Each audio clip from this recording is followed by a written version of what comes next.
Bonjour et bienvenue sur la chaîne Citoyen Lucide. Nous sommes aujourd'hui mardi le 4 mai.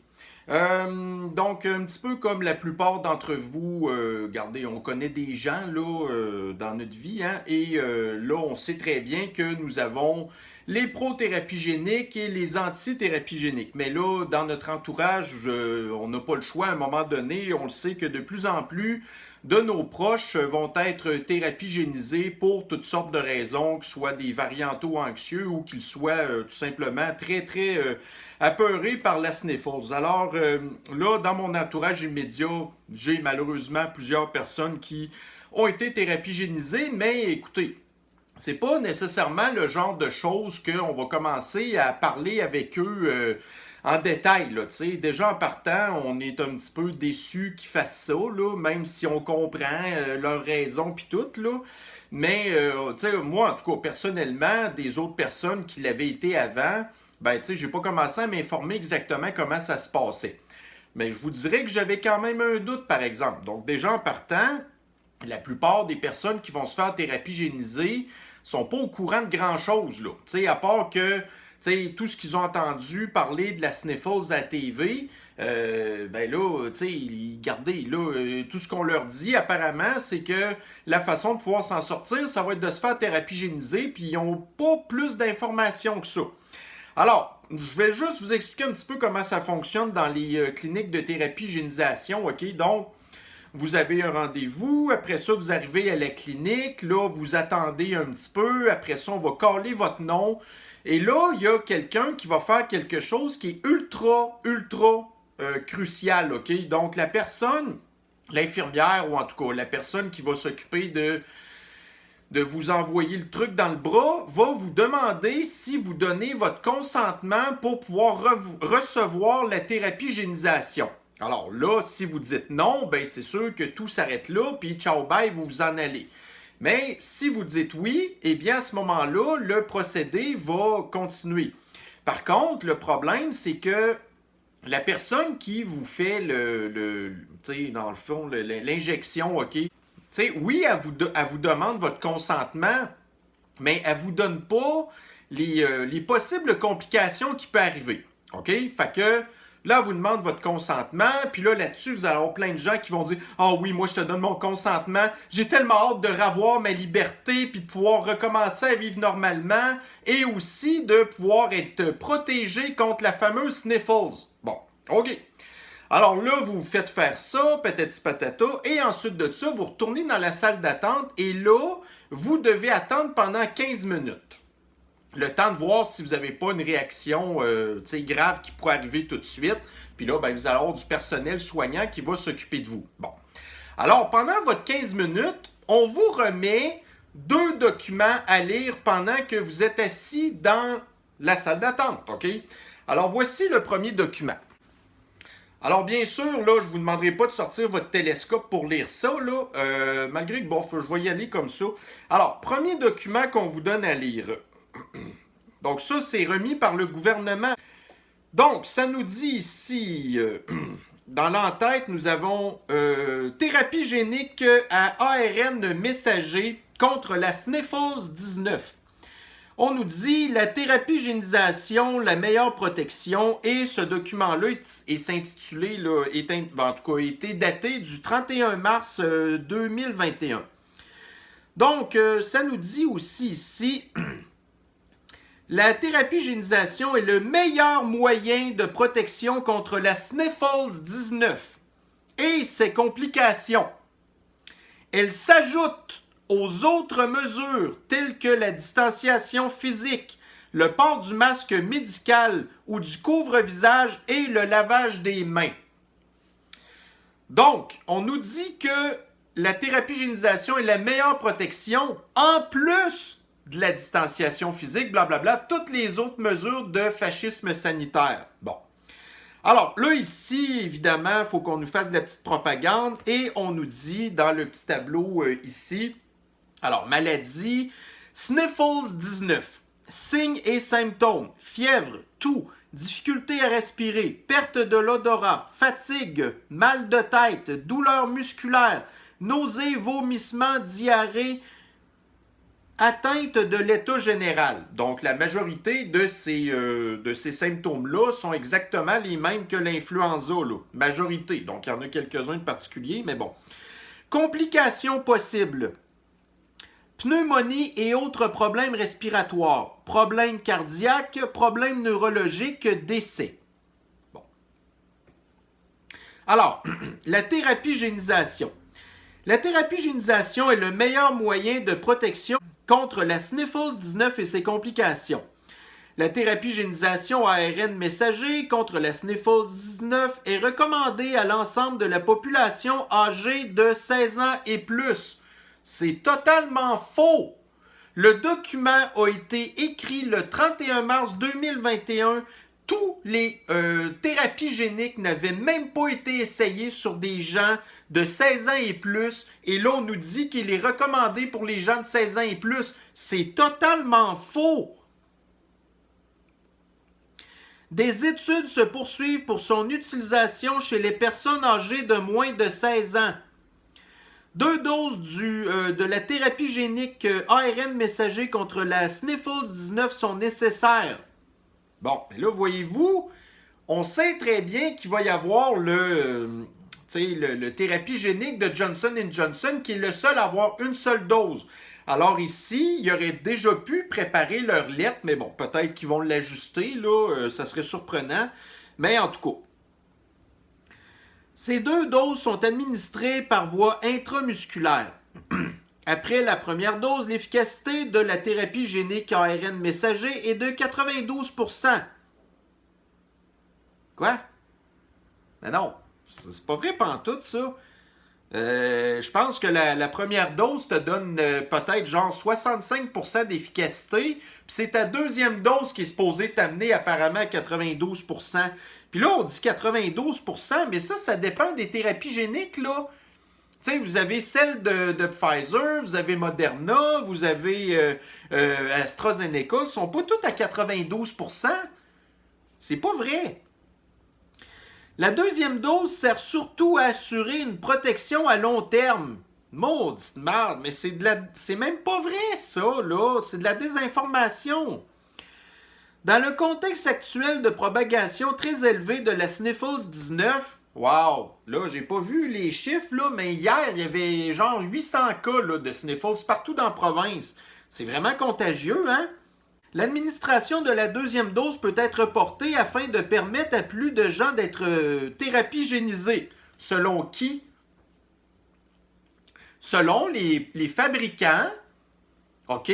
La deuxième dose doit être donnée en 21 jours. C'est le gouvernement du Québec qui a décidé que le 21 jours, c'était n'importe quoi. Et que là, maintenant, on est rendu que c'est genre rendu quasiment 120 jours, là. Alors ça, là, c'est n'importe quoi. Il n'y a eu aucune étude qui a prouvé l'efficacité de la thérapie génique passé 21 jours. Zéro étude. Son efficacité est estimée à 95% après 2 doses. Mais là-dedans, là, il n'est pas écrit nulle part de quelle thérapie génique il s'agit. 95%. Fait que c'est lequel, là? Si vous avez reçu du AstraZeneca, il n'est pas à 95%. Puis est-ce qu'on vous remet cette feuille-là? C'est pas vrai, c'est encore de la désinformation. Les symptômes après la thérapie-génisation. Écoutez bien ça, c'est ultra important, là. Des symptômes peuvent être causés par la thérapie-génisation. Exemple, douleur à l'endroit où l'injection a été faite. D'autres problèmes peuvent arriver par hasard et n'ont aucun lien avec la thérapie-génisation. Par exemple, un rhume gastro, c'est causé par ça. T'sais, ça l'affaiblit votre système immunitaire, puis après ça, vous avez un virus qui en profite pour rentrer. Donc, c'est pas en tant que tel la thérapie génique qui vous donne la maladie, mais par contre, elle fait qu'elle amène les conditions pour que vous ayez un virus qui rentre par la bande, tout simplement. Alors, c'est plus ou moins vrai. La majorité des réactions sont bénignes et de courte durée. Elles peuvent survenir jusqu'à 8 jours après la thérapie génie. Les réactions sont moins fréquentes chez les personnes âgées de plus de 55 ans. Ben oui, c'est sûr, parce que nous, notre système immunitaire, il fonctionne. Fait que quand vous recevez une affaire, en plus, qui est basée sur une souche de l'année passée qui n'existe même plus, ben c'est sûr que notre système y réagit fortement. Des réactions causées par la thérapie génique qui empêche la poursuite des activités quotidiennes pendant 1 ou 2 jours peuvent survenir chez une petite minorité de thérapies génisées, notamment de la fatigue, un mal de tête, des douleurs musculaires, des douleurs aux articulations. Ces réactions sont moins fréquentes chez les personnes âgées. Elles arrivent un peu plus souvent au moment de la 2e dose. La thérapie génie ne peut pas causer la Sniffles 19 car il ne contient pas le virus responsable de la maladie, soit la SRAS Sniffles CoV-2.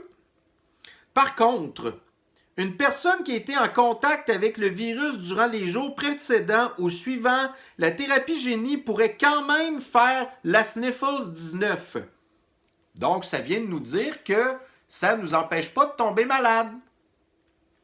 Il est important de continuer d'appliquer les mesures sanitaires jusqu'à ce qu'une majorité de la population ait été thérapie génisée.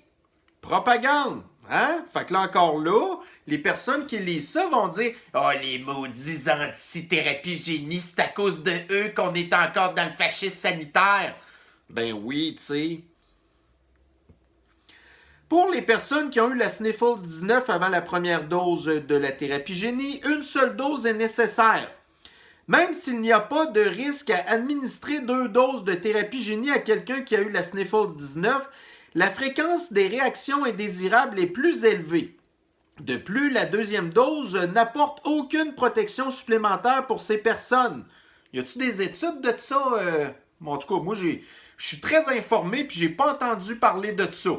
Fait que je sais pas sur quelle étude qui se base, mais en tout cas. Pour les personnes ayant un système immunitaire affaibli ou qui ont eu la Sniffles 19 au moment de la première dose ou dans les jours suivants avec la thérapie génie, 2 doses sont nécessaires. Encore là, aucune étude. La sécurité de la thérapie génie. La thérapie génie ARN messager contre la COVID-19 est approuvée par Santé Canada. C'est partiellement vrai. Elle a été approuvée en urgence. OK? Donc, là, on est en train de vivre présentement une étude clinique. J'ai réussi à trouver directement sur le site de Santé Canada quelque chose qui dit qu'effectivement, tous les traitements qui ont rapport avec la Sniffles 19 se sont considérés comme étant des essais cliniques. Alors, la thérapie génie est en essai clinique. Alors, c'est partiellement approuvé. Il a franchi toutes les étapes nécessaires avant d'être approuvé. Mais c'est même pas vrai. On est dans le stade 3. Le stade 3, là, c'est justement l'inoculation à des sujets cobayes, là. Puis là, ben, actuellement, les cobayes, c'est tout le monde. Alors, c'est pas vrai qu'il est approuvé. C'est pas vrai. Tu sais, vous êtes, quand vous faites thérapie génisée, vous êtes cobaye d'une expérience qu'on ne sait pas qu'est-ce que ça va donner à long terme. Il a fait l'objet d'études de qualité faites par qui? Ben, faites par les Big Pharma qui les ont conçus. Tu sais, portant sur un grand nombre de personnes. Ben là, moi, les études que j'ai vues de Pfizer, c'était pas une grosse affaire. C'était Moderna, je pense que c'était une étude de 34 personnes. Bon, là, sûrement qu'il y en a plus depuis ce temps-là, mais crime, regarde, c'est n'importe quoi. Les experts suivent de près toute manifestation indésirable qui pourrait survenir après la thérapie-génisation et prennent les mesures pour s'assurer que le vaccin est sécuritaire et efficace. C'est pas très rassurant. Alors, ça, c'est la première patente qu'on vous remet. Donc, si vous êtes quelqu'un qui est sous-informé ou pas du tout informé, vous lisez ça et ça semble être très, très rassurant. Et ça diminue grandement aussi le genre de complications qu'il peut y avoir. Et en plus, on vous donne de la fausse information en vous disant que c'est approuvé, des grosses études sérieuses. C'est tout pas vrai, ça, là. En tout cas. Ensuite, donc l'autre document ici qui s'intitule Thérapie génie à ARN messager contre la Sniffles 19 suite. OK, alors là, on nous donne un petit peu, OK, quelques petites complications qu'il peut y avoir. Donc, fréquence. Dans la majorité des cas, plus de 50% des gens, les réactions connues causées par la thérapie génie, douleur à l'endroit où l'injection a été faite. Alors là, ce qu'il faut faire, mettre une compresse humide, blablabla. OK. Ensuite, très souvent, moins de 50% des gens, mal de tête, fatigue, fièvre ou frisson, douleur aux articulations, douleur musculaire, diarrhée ou vomissement. Donc, diarrhée ou vomissement, ben là, c'est pas mal ça des symptômes de la Sniffles 19. Donc, vous nous dites que ça donne pas le virus, mais en bout de ligne, vous donnez peut-être. Puis là, tous les trucs qui sont là sont exactement les mêmes symptômes que la Sniffles 19. Tu sais? Enflure des ganglions sous les aisselles. Bon. Souvent, moins de 10% des gens. Rougeur, gonflement à l'endroit où l'injection a été faite. Rarement, moins de 1 personne sur 1000. Enflure au visage. Ben là, une paralysie du visage, là, c'est pas une enflure du visage. Alors, et puis ça après ça, environ 2 personnes sur 100 000 peuvent faire une réaction allergique grave après avoir reçu le vaccin. La fréquence de cette réaction est plus élevée que ce qui est attendu habituellement après un vaccin, mais elle demeure très rare. Alors, nous ne faisons pas mention ici, justement, des cas là, en tout cas, des cas de personnes qui perdent connaissance, des personnes qui se sont retrouvées avec la face complètement gelée, les fameuses thromboses, et encore pire que ça, il n'est nulle part fait mention qu'il y a une chance d'en mourir aussi. Puis c'est tout. Après ça, les autres petits encadrés qui sont ici, là, tu sais, c'est bon. Si vous avez des symptômes, tu sais, consultez une cochonnerie. Il est recommandé de demeurer sur place au moins 15 minutes après une thérapie génie, blablabla. Car les réactions allergiques au vaccin sont toujours possibles. Blablabla. En tout cas, voyez-vous? Et si une réaction survient, les symptômes apparaîtront quelques minutes après. La personne qui donne la thérapie génie sera en mesure de traiter cette réaction immédiatement sur place. OK, ouais. Ben là, la thrombose, elle, tu sais, n'est pas arrivée en dedans de 15 minutes. Hein? Voyez-vous, c'est ça, là. C'est comme ça que ça se passe présentement, la campagne de thérapie génisation. Alors, écoutez, moi, là, admettons, demain matin, je décide d'y aller, OK? Ben, je vais être au courant. Je vais être au courant de toutes les affaires qu'on nous a pas dites, là. Puis, par contre, une affaire que je ne serai pas du tout au courant, ce sont les effets à long terme, là. Ça, personne ne va pouvoir le savoir avant plusieurs années. Mais si j'y vais, personnellement, je vais être plus en connaissance de cause de pouvoir donner une espèce de consentement pseudo plus éclairé que les autres personnes qui y vont présentement. Les varianto-anxieux, les personnes qui sont complètement désinformées à tous nos médias de chenoutes qui disent en tout cas de la boîte depuis le tout début, OK? Puis là, ou sinon, imaginez-vous, là, vous avez quelqu'un de craintif. Alors là, elle s'en va sur place, elle donne son consentement sans trop le savoir. OK? Là, elle se fait rentrer le truc. Après ça, elle s'en va dans la salle d'attente pour le 15 minutes. On lui remet ça. La personne n'est au courant de rien du tout. Là, elle lit ça, elle prend panique. Puis là, elle dit, ouais, ben là, c'est parce que si on m'avait expliqué toutes ces affaires-là, j'aurais refusé. Ben là, il est trop tard. Fait que là, vous aurez bien beau péter une coche, ben vous allez vous faire sortir dehors par des gardiens de sécurité. Puis après ça, essayez de sortir ça. C'est pas comme du venin de serpent que si vous venez de vous faire shooter, vous êtes capable de le sucer puis de le cracher. Ben là, il est trop tard.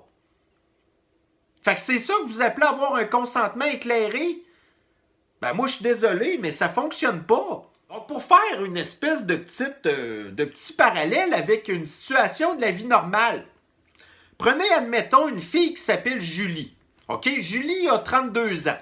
Et elle s'en va en voyage avec ses amis à Las Vegas pour avoir du fun. Bon. Alors, elle arrive à Las Vegas, blablabla, elle se fait bien du plaisir, puis là, à un moment donné, elle s'en va chercher un verre au bar. Et là, au bar, il y a un homme qui, on va l'appeler Patrick. Donc, Patrick, c'est un homme de, mettons, 47 ans, OK? Il est bien arrangé, tu sais, là, il commence à jaser avec elle. Julie parle pas très bien anglais, mais est capable de se débrouiller avec Patrick, qui, lui, est un Américain anglophone, admettons, OK? Alors là, de fil en aiguille, blablabla, Julie est complètement séduite par Patrick. OK? Donc là, finalement, il s'avère qu'ils passent une couple de jours ensemble à faire toutes sortes de niaiseries. Patrick, en plus, a beaucoup d'argent. Il est tellement séduisant. Il a toutes les façons pour parler avec Julie. OK? Mais là, au bout de 3 jours, Patrick demande Julie en mariage. Mais là, Julie, elle, est tellement complètement hystérique, là. OK? Elle est complètement sous le charme de Patrick. Et imaginez-vous qu'elle lui dit oui. Fait que là, ils s'en vont dans une église, une petite chapelle, là, dans la ville de Las Vegas, et ils se marient. Julie, elle reste à Montréal. Mais là, une fois que le mariage il s'est passé, Patrick a beaucoup d'argent. Alors Patrick dit à Julie, ben, comme live with me. Alors là, Julie dit, OK, yes. Fait que là, elle voit ça comme une super belle aventure. Alors là, finalement, elle s'en retourne à Montréal, elle vend ses cossins, elle dit bonjour à ses amis, elle lâche sa job, elle prend son argent, le peu d'économie qu'elle a, et elle s'en retourne vivre avec Patrick aux États-Unis. Au bout de quelques semaines, il s'avère que Patrick est un batteur de femmes qui commence à changer de caractère avec Julie. Julie se rend compte que Patrick, c'est un coureur de jupons, bla bla bla bla bla bla bla. Et là, Julie commence à réaliser qu'est-ce qui s'est passé. Elle a pris une décision d'accepter une demande en mariage pour un gars qui l'avait séduite complètement sans avoir du tout toutes les informations, toutes les données cruciales qu'elle avait besoin pour faire un consentement éclairé. Eh bien, les personnes qui s'en vont là, la majorité, c'est des Julie qui se sont fait promettre un Patrick. Puis là, je dis pas que la thérapie génie est nécessairement mauvaise, là, mais on n'en a aucune idée. Mais ce qu'on sait, par exemple, c'est qu'elle n'empêche pas de tomber malade. Tu sais, elle dit que ça nous dit que ça nous permet peut-être d'avoir pas des formes graves. Ben oui, mais si vous l'avez, la Sniffles 19, ben il n'y a pas tant de chances que ça, vous ayez des formes graves non plus, voyez-vous. Fait qu'en bout de ligne, cette affaire-là, on ne sait pas trop à quoi ça sert. Alors, on se pose des questions. On est réticent, on est sceptique, on le sait pas trop. Fait que c'est normal que nous, on n'est pas pressés, puis qu'on attend, puis que, regardez, on va voir les autres qui se le font faire, puis tout en n'ayant aucune idée de ce qui se passe. Fait que voyez-vous, le processus actuel, moi, ça me donne pas confiance non plus. Il y a plein de fausses informations là-dedans qu'on nous donne. Il y a plein de super informations importantes qu'on nous donne pas non plus. Puis après ça, on est supposé fournir un consentement éclairé. Puis si jamais vous avez des complications, là, vous l'avez donné, votre consentement, vous ne pouvez pas revenir après le gouvernement puis après ça plaider la mauvaise foi. Ils vont nous dire qu'ils nous ont remis ces documents-là après. Tu sais, essayez d'aller vous battre contre ça après ça. Ben, la seule affaire que vous allez vous battre, c'est contre les conséquences des complications qui sont arrivées. Alors, c'est ça. Donc, on a notre gouvernement, nos agences de santé, nos apocalyptiens, les collapsologues, puis les astrologiciens des sciences médicales qui nous demandent, au même titre que Julie et Patrick, ils nous demandent une demande en mariage sans avoir toutes les informations pour être capable de donner Un consentement éclairé. Alors, écoutez, comme je vous dis, moi, ça veut pas dire qu'un jour, j'irai peut-être pas là. Mais comme je vous dis, quand même, je vais être plus au courant, beaucoup, beaucoup, beaucoup plus au courant que la majorité des gens qui sont allés présentement, qui sont des ignorants. Puis qu'il y en a qui vont avoir des mauvaises surprises. Alors, mes chers citoyens lucides, eh bien, c'était la capsule d'aujourd'hui. On se reprend sur une prochaine. Bonne journée à vous. Bye bye.